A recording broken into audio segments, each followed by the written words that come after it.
कधीच नाही चुकणार तुमचे फेवरेट टीव्ही शोज झी5 सोबत, तेही एकदम फ्री। इन्स्पेक्टर साहेब, ऐकलत ना तुम्ही? धमकी दिली होती या माणसाने माझ्या मुलाला, आणि फक्त धमकी नाही तर ह्या माणसाने तसं करून दाखवलं।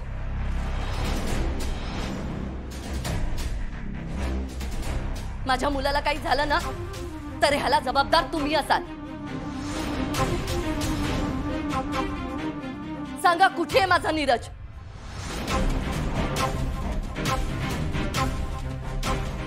माका नाही माहित। असं कसं माहित नाही?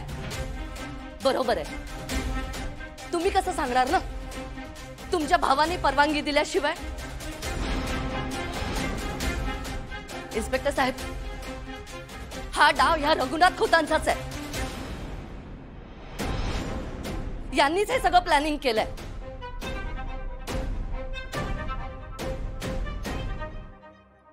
आत्ताच त्यांच्या मुलींनी सांगितलं ना की काल नेमकं काय झालं होतं ते।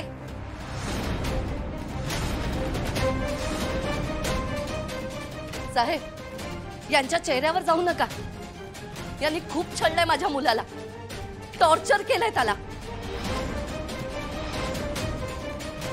या घरात राबताना मी पाहिलंय माझ्या मुलाला। नको नको ती शिक्षा दिली या लोकांनी। काय गुन्हा होता माझ्या मुलाचा? तर त्याने प्रेम केलं। आहे कुठे शिक्षा कायद्यात प्रेम करण्यासाठी? पण तुम्ही ती शिक्षा त्याला दिली। खूप पोचलेली आहे ही माणसं, भोळेपणाचा आव आणतायत। यांना आत्ताच्या आत्ता अटक करा।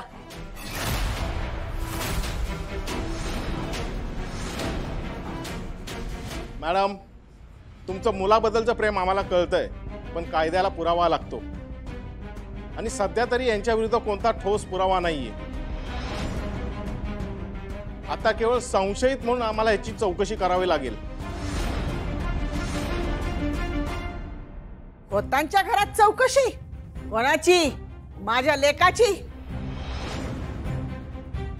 अख्खो गाव दादा खोत म्हणतात माझ्या लेकाक। आजवर कितीतरी न्याय निवाडे त्याने स्वतः केलेले असत, आणि आज त्याच्यावर संशय कोण कसं घेऊ शकता?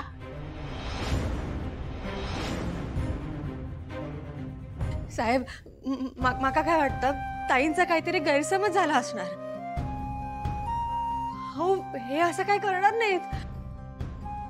गावात जर कधी कोणाचा काही चुकला ना तर कडक शब्दात सुनावतील ते, स्वतः कधी काही चुकीचं करणार नाहीत।